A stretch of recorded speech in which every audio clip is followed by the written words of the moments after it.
ఇన్నేళ్ళు ఒక లెక్క ఈ కాంచేళ్ళు ఒక లెక్క వచ్చిండ్రు మీ ఊరికి సర్పంచులు వచ్చిండ్రు గల్లీల రోడ్లు లేకున్నా మోరీలు కట్టకున్నా నల్లా నీళ్లు రాకున్నా తంబాల మీద బుగ్గలు ఎలగకున్నా బాజాప్తా అడుగుండ్రి పనులు చేపించుకోండ్రి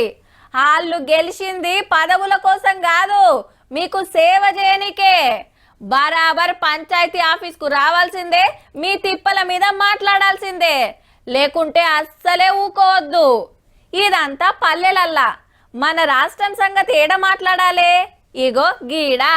చలికాలం అసెంబ్లీకి యాళ్ళ అయినట్టే సోమవారం నాడు శురువైతుంది మెయిన్ ముచ్చట ఏందంటే నీళ్లు కృష్ణా గోదావరి నదుల్లోకెళ్లి మన నీళ్లను ఆంధ్ర గవర్నమెంట్ అమురుకుంటుందనే లొల్లి నడుస్తుంది కదా అగో దాని మీద మాట్లాడాలని డిసైడ్ చేసింది గవర్నమెంట్ మనకు నష్టమైతే కాంగ్రెస్ సర్కార్ కళ్ళు మూసుకుంటుంది మా ఏలు వల్ల ఆఫీస్ కి నీళ్లు పోనీయలే అని రాక ఆఫీస్ కి వచ్చి కేసీఆర్ సార్ కూడా ఎన్నో మాట్లాడే ఇక హరీష్ రావు సార్ అయితే నీళ్ల మీదకెళ్లి దిగుడే లేదు మాకు రావాల్సిన నీళ్లు సుక్క కూడా ఇడిచిపెట్టమని సెంటర్ వాళ్ళకు ఉత్తరాలు రాసి ఢిల్లీ పోయి మంత్రులకు ఫిర్యాదై బనకచెర్ల ప్రాజెక్ట్ అయితే ఆపించిండ్రు కడమ వాటి మీద కొట్లాడుతాండ్రు సర్కార్ వాళ్ళు అయితే ఇసొంటి వాళ్ళ అసెంబ్లీ మీటింగ్ పెట్టి అన్ని వివరంగా చెప్పాలని సర్కార్ వాళ్ళు ఆపొచ్చన కానీ పార్టీ ఆఫీసులు ఇంతగానో మాట్లాడిన ప్రధాన ప్రతిపక్ష నాయకుడు శాసనసభకు వస్తాడా అనేదే పెద్ద డౌట్ ఈ ఊకోను పబ్లిక్ లకు వస్తున్నా సర్కార్ తోలు తీస్తా అని మాపటీలు ఎన్నో చెప్పి మర్నాడు మబ్బుల్నే సీదా ఫామ్ హౌస్ కు పోయిండు మరి పవర్ పోయిన కాంచి రెండే మాటలొచ్చి ఆదరేసుకున్నాడు తప్పితే ఎన్నడు మాట్లాడలే సర్కార్ ను ప్రశ్నించలే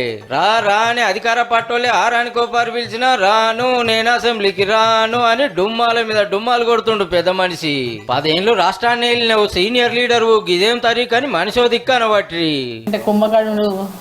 నిద్ర లేచినట్టు కేసీఆర్ గారు నిద్ర లేచి తెలంగాణలో ఏం జరిగిందో ఈ గత 10 ఏళ్ళు ఏం జరిగిందని మర్చిపోయి మాట్లాడుతున్నట్టున్నది ఎవల పార్టీ ఆఫీసులు కూకొని మాట్లాడిన దానికి అసెంబ్లీలో మాట్లాడిన దానికి ముఖ్యమంత్రికి మాజీ ముఖ్యమంత్రికి ఉన్నంత పరాకు ఉంటది చూడాలి మరి ఈ కిత్తకాన్ని వస్తాడో లేకుంటే ఎప్పటి లెక్కనే ఫామ్ హౌస్ లో పరాకది ఉంటాడో.